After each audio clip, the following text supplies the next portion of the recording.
So, given my Barbenheimer data analysis, I have concluded that Oppenheimer is so much better of a film. I mean, hands down, 3 hours of sheer just brilliance. And I mean, congratulations to Christopher Nolan. This is the first ever black and white film shot in IMAX, right? It's half. Parts of the movie are in black and white, parts of the movie are in color. I had described in a previous video about this movie that he does the black and white scenes as a matter of from a first person perspective of like what actually happened at that time in the black and white scenes, and then in the colored scenes are of course all the scenes that are created for, of course, the film and, you know, following stuff of his life and things that he's did. I mean, it was a fantastic biopic. I mean, not everybody can make a good, engaging, you know, just movie on history. And he is definitely, I mean, I never saw Dunkirk, but I think I will now, you know. It follows Cillian Murphy playing J. Robert Oppenheimer and his life through learning, you know, nuclear physics and in his involvement in the Manhattan Project and him developing the atomic bomb. I mean, it's just fantastic. I mean, Christopher Nolan's done a lot of different films, right? He's done magic, espionage, he's done superhero movies. He's done it all.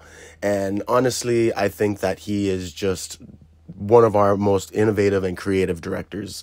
You know, I mean, if it wasn't for him, we probably wouldn't have a lot of the inspiration that a lot of these newer filmmakers, younger filmmakers, up-and-coming filmmakers may have. But the whole cast was phenomenal.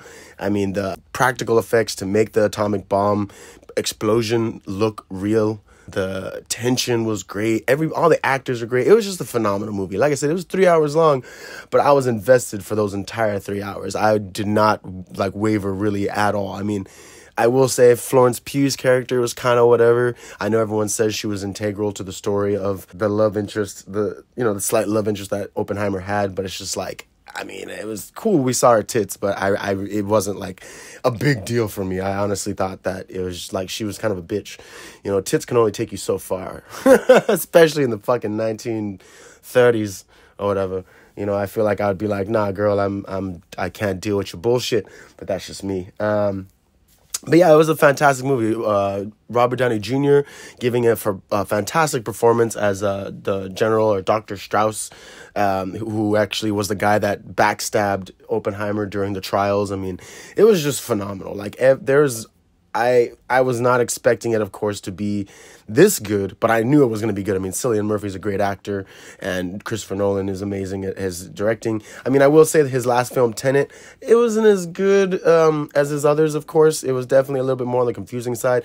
But like he's came out and said, he doesn't make movies necessarily to be understood. You know, he makes them to be felt and to, you know, be able to have your own interpretation and feeling from what you're watching. I mean, he's a brilliant filmmaker. I mean, come the fuck on.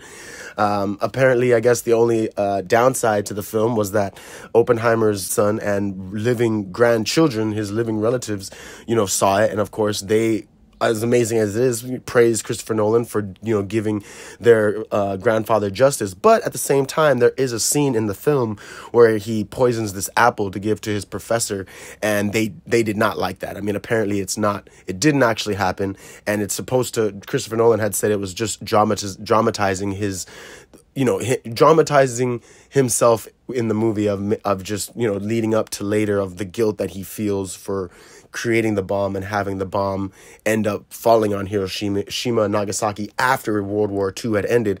So they didn't really feel like the bomb was necessary in a sense because the war was won, but then they end up, you know, still using it, and he ends up, you know, technically being the reason that all these people are dead. And that apple, I'm assuming, is just supposed to show that, you know, he could create destruction, but in the end, he didn't really want to, I would say, right? I mean, I loved that President Truman was Gary Oldman. That was chef's kiss fantastic. When he comes up, I was like, it's fucking Gary Oldman. That's cool. I loved it when Gary Oldman, how he says, you know, and they don't care who made the bomb.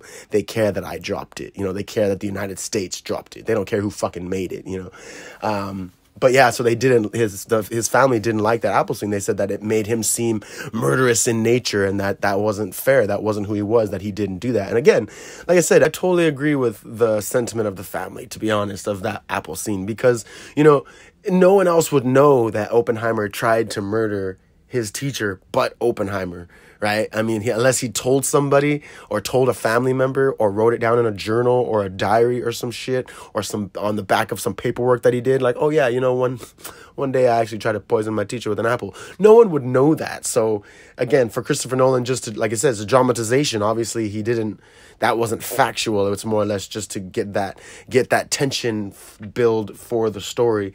But again, I respect that. If you know, a movie was made about me and they said that I did some shit that I didn't honestly do, obviously I would like my family to be like, hey, actually, you know, he did, for the record, he did not do that. You know, like, I'm just saying that, yeah, it kind of taints him, makes him seem like he was murderous in nature and that he wanted to kill people, and that, you know, they say that he was actually prideful of what he did and what he made because he was serving the United States and he was not a communist, right? That's the whole undertone of the end of the film, pretty much, is that he's on trial because people think that he is a communist because he's had previous communist ties with his brother being a communist and his wife being a communist. There's a lot of like nonsense, right? Oh, and his wife, Emily Blunt, oh, fantastic. Emily Blunt just knocked it out of the park as his wife, loved it.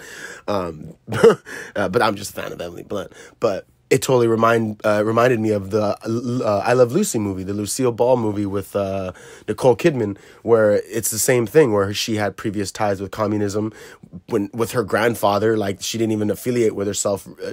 She didn't affiliate with the party exactly. She just did it because she loved her family and her family was communist, so she just voted communist. It was just, and she didn't think about it.